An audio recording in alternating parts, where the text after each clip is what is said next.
యువతకి సందేశం కంటే కూడా ఇవాళ మనం అనుకుంటున్నాం పిల్లలు డ్రగ్స్, పిల్లలు మొబైల్ పట్టుకున్నారు, పిల్లలు దీనికి అంతటికీ ఏదో విధంగా ఎక్కడో ఒక చోట కారణం పేరెంట్సే. పెంపకం అనే దానిలో మార్పు రావాలి, పిల్లల్ని పెంచే విధానం మారాలి.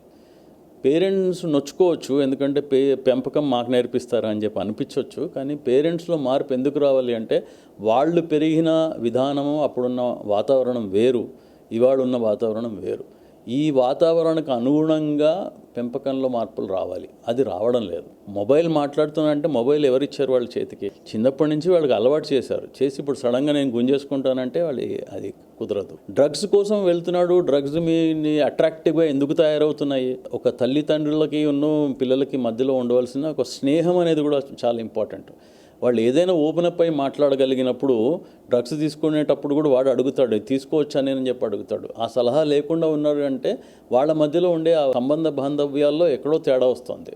అది పెంపకమే లోనే మార్పు రావాలని నేను అనుకుంటాను. పెంపకంలో మార్పు తీసుకొస్తే కనుక డెఫినెట్గా వాళ్ళతో ఆ ఫ్రెండ్లీగా ఉంటే వాళ్ళు ఓపెన్ అప్ అవుతారు, ఓపెన్ అప్ అయి చెప్తారు. ఆ డ్రగ్స్ గురించి చిన్నప్పటి నుంచి వాళ్ళకి చెప్పాలి. దానివల్ల డ్రగ్ అబ్యూస్ వలన ఎలాంటి అగంతాలు జరుగుతున్నాయి, దాని గురించిన అవగాహన పేరెంట్స్ కల్పించాలి. స్కూల్ బాధ్యత ఉంటుంది, పేరెంట్స్ బాధ్యత కూడా ఈక్వల్గా ఉంటుంది. కేవలం స్కూలే అన్నీ చూసుకోవడం కష్టం.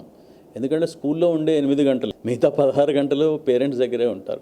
వాడు 8 గంటలు నిద్రపోయినా మిగతా 8 గంటలు పేరెంట్స్ దగ్గరే ఉంటున్నారు. కాబట్టి ఆ 8 గంటలు ఏం జరుగుతుంది, వాళ్ళని మనం దేనికి ఎక్స్పోజ్ చేస్తున్నాం అనేది ఇంపార్టెంట్.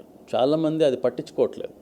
అది వాళ్ళ ఉద్యోగరీత్యా కావచ్చు, లేకపోతే వ్యాపార రీత్యా కావచ్చు, వాళ్ళ ఫోకస్ పిల్లల మీద ఉండట్లేదు. అది ఉండాలి.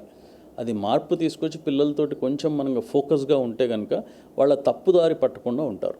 ఒకసారి తప్పుదారి పట్టిన తర్వాత ఇంకా మనం ఏం చేసేది ఉండదు, అప్పటికే దూరం అయిపోతారు. అది ఇంపార్టెంట్ అండి.